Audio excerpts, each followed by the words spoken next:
What is going on, everybody? My name is Northy, and today I've got myself the round 10 preview. I told you that I'd get on top of this stuff finally. I'm finally back on the swing of things and getting videos out regularly.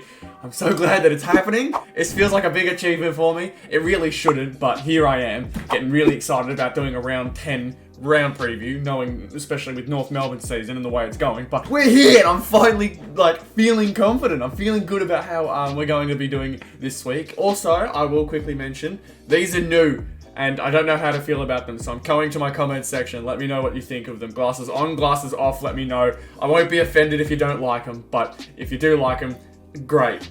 I'll leave it at that because I don't want to worry about it too much. But round 10 preview today, hopefully the start of something really, really nice. I'm going to have everything from star powers to top team to tips. I managed to get my tips in on time, ready to go. Let's see how we do. Star powers silver though, to start this one off. Not too many changes. You can see here I've still got Doherty, I believe. I believe I had him last week.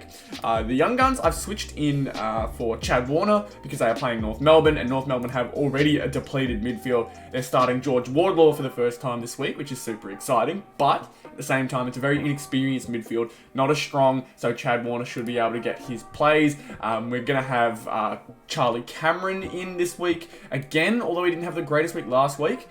He is playing a weaker team this week, I believe. I can't remember who. Let me just quickly check. Yeah, they're up against Gold Coast, so I am not too mad at that, and I'm more than happy to have Charlie Cameron play this week. And then the same for Clayton Oliver and Nick Dacos. These two are just old reliable at the moment. You can always chuck them in knowing that they're going to have pretty good performances unless they get tagged or unless something happens to them. Dacos, obviously, probably the more likely to have one of those moments as he is a second-year player, but he's playing extremely well. So you can only hope that these two keep up their dominant play. And we won't go too much over the leaderboards, as we know that last week we didn't do anything too much. I just want to point out hi Northy again. I just think it's cool that that guy's out there doing well. But we go over to the ultra side of things, and I'm really excited to show this one off. We got ourselves a new team star power. He showed up today. This is why I waited to make this video a little bit. I wanted to record it last night, so I had it in ready to go, set up for you guys today at 4 o'clock. But I waited until I saw this, or at least one of the cards I picked up showed up, and it is Tom Green Team Star Powers. Now, you may be asking why. Well, first off, I've been missing that one extra Team Star Powers player that I could use to try and get myself some more points here and there. I've pretty much handicapped myself with only 2 Team Star Powers all year so far. So adding Tom Green brings up a third slot that I'm confident with. But not just that, he's averaging 116, man. He's having a really good season. Tom Green. May as well try and see where the double points works out for him. Then next up, we've obviously got Noah Anderson, having a great season so far individually.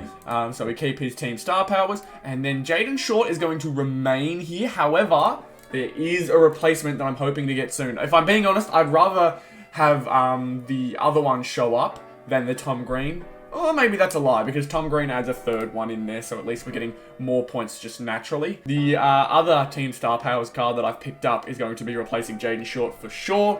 Have a guess in the comments what you think it is, but I'm super keen to get him involved into my team and hopefully start winning some prize cards, man. We gotta hope for sure that they start showing up for us. But we go over to top 10. No major changes except for the forward line. You saw last week, I believe I made the change mid-video. Errol Goulden is going to be in the forward position. Again, they're playing against North Melbourne. It's just going to be a game where either as a forward or as a midfielder, Errol Goulden will have his moments and be all over it. And then the other 3 stay the same. We're sticking with Clayton Oliver, we're sticking with Nick Dacos, and we're sticking with Tim English, even though I don't think any of them were the highest performers. No, they all did fairly well last week either way. So I'm confident with this top 14, man. I'm confident that this top 14 will at least see us do some kind of damage. I'm hoping to try and get at least top 50? Top 50, I don't know if that's a bit of a stretch, but I think we can go for it. There are only 10 spots, I believe. So definitely a hard one to crack, but let's see what we can do, man. If we can manage to crack the top 10 in that one, that'd be amazing, but top 50 is our aim with this team. So we go over to top 18, however, and it's looking a bit different. I've been trying to figure out exactly what changes need to be made and what things I need to kind of stay the same with. And for the most part, it has stayed the same. I'm kind of scared in switching things up. Like, I want to switch out Will Day for Lachie Whitfield, but I'm worried that Whitfield's just going to have one of his games where he just gets like no involvement in the game at all. And it's just the way it's kind of been for quite some time now with Lachie Whitfield. He is very unreliable. I just simply cannot rely on chucking him in there. And Will Day, as a Hawthorn player, he's just a young Hawk who's going to be getting more chances and more experience there. James Sicily, again, I stick with the Hawthorn point that he's going to just be relied on more and they're going to need him more. But he's just their reliable backman that they kind of use as much as they can. Jordan Dawson having a magnificent season as Adelaide captain. Really, really good. One I was thinking about changing up was Noah Anderson. But at the same time, you go to season averages, he does have the potential to blow up every now and then. And at the same time, I'm not too sure who I'd want to switch up, other than maybe a Sydney player. And I'm looking through the averages. The closest average in the midfield I'm seeing is Chad Warner at 90. And although he could have a better game, I am not too confident chucking that player in just yet. I don't know whether I'm going to regret that statement. Again, North Melbourne have a very unexperienced team in this week, so it's going to be strange. But at the same time, I would also see that from a neutral standpoint, as we should probably chuck some Sydney players in there. But who knows? Who knows for sure? Rory Laird has probably been the most surprising so far. He could have gotten more points last week, but he actually got subbed out before the end of the game. And it could have purely been just tactical, saving your best players in a game that you've already won. Like, it makes sense as to why you would tactically sub someone out like that. It's just annoying when it happens and you've got him in your teams like this. You kind of curse the coaches for a bit, but it makes sense as well. It does make sense. We're sticking with Sam Walsh. He's actually been surprisingly good as of late. Kind of under the radar now, which is crazy to think because Carlton have so much name power with their forwards. They've obviously got Paddy Cripps. They've got Sam Doherty in the back. They've got a lot of names. And Sam Walsh is almost kind of just like faded into all those names. It's weird. But Sam Walsh is definitely a standout player for Carlton alongside the rest of the team. But like, you'll probably hear more about Mackay, Curnow, Cripps, and I'd even suggest Doherty sometimes because Walsh has been out with injury every now and then and his name has just started to kind of slowly seep out of it all. I'm not sure. That could just be me being, I don't know, ignorant in a sense. I'm not sure, but I just haven't heard much about Walsh this season and he's having a really good one, so I don't know why. But we go to our forwards. Zeeble again. There's no reason why I should really take him out. Again, do not understand why he's listed as forward. He played almost all of last year as a backman, had a couple games maybe as a forward and did alright, but mainly backman, and they still insist in putting him as a forward player. So strange. We're gonna have Max Gawn in here. I feel like he's a safe option for a solid 80 points. And then occasionally, if he has a good game, gets over that 100, as just a ruckman tandem along with Brodie Grundy. He's just going to get involved like that a bit more often. We're going to have Curnow in here as well. Again, he's one of those likely players to burst onto the scene.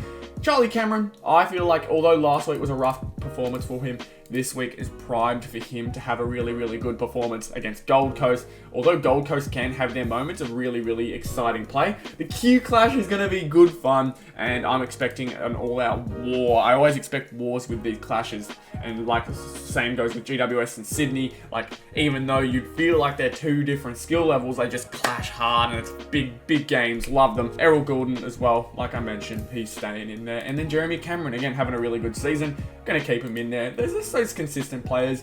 It's hard to find those consistent players in the forward line. As I've mentioned previously in other videos, these forward players are probably the hardest ones to pick out. Backman, there's a lot of safe choices. Midfield, you can't really go wrong, except like if people are having 170 point performances, you kind of wish you picked those ones up on your team because they're just absolute outliers that would almost guarantee you prize card if you manage to have yourself a good week. But I am confident with the team we've got going in. I'm just hopeful that things go well, because obviously, like I mentioned, subs for Roy Laird kept him out. Some people just had underperforming games. I think Sinclair definitely was one that was having one of those weeks where it's just unlike him. He's coming off an All-Australian season, so seeing him only pulling 72 points and 93 average for the season, which really isn't that bad, but compared to last season, you see here, he had 103 last season. It's a bit scary, but at the same time, you got to trust your players. You got to trust them for sure. And Tom Green, I think I didn't mention him all that much, but yeah, I've got him as a Team Star Powers player now. So having him averaging 116, you'd hope that maybe he can find some form this week and we can manage to get ourselves some prize cards in both star powers and top team with the way it looks like.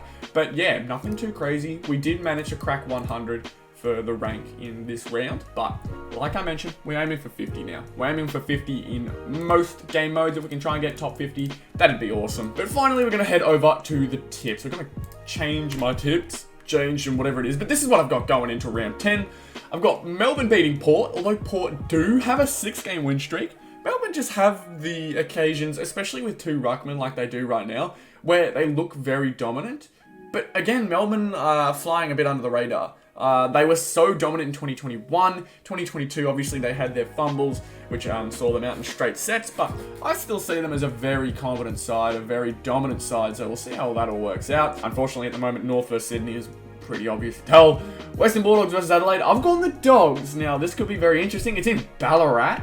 Adelaide took it last year, which is really interesting, and I wouldn't be surprised if they took it again, but this is kind of like my upset pick. I feel like the Dogs could potentially win that one. We've got Geelong over Fremantle. Fremantle have just been surprisingly disappointing this season. I feel like even with some of the performances they've had, losing to North early on, losing to a lot of opponents they probably should have been beating, and they've shown no crazy signs of getting back to form. Although they've started winning games that they should be winning, they've shown no signs of major life. But if they can beat Geelong, that may change the narrative. Let's see. But the Q clash, we've got Brisbane v Gold Coast. I've gone with Brisbane. Brisbane at their best are absolutely dominant, and Gold Coast just remain to be Gold Coast, so I've just gone with Brisbane. Essendon versus Richmond. I've gone Essendon. I believe this will be at the MCG. Essendon should make it a very, very tough game. Richmond as well. Richmond coming off a win against Geelong was very impressive. This should be an absolute brawl. This should be a brawl. I'm really excited for this matchup. And let's see how it all goes. Hawthorn versus West Coast, a battle of the 2 bottom sides at the moment. I think West Coast and Hawthorn are below North right now, which is just mind-blowing to me.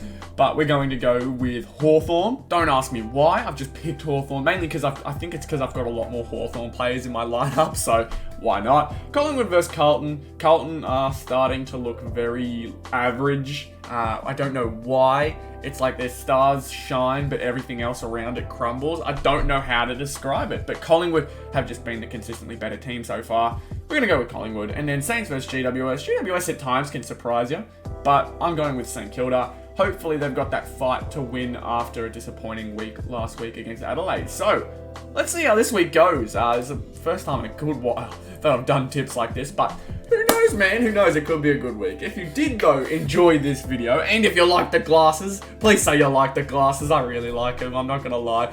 But if you do like this video, be sure to leave a like on it. Subscribe to the channel if you are new. Thank you so much for watching this video. Best of luck to everyone for round 10, and I'll see you all in the next one. Goodbye.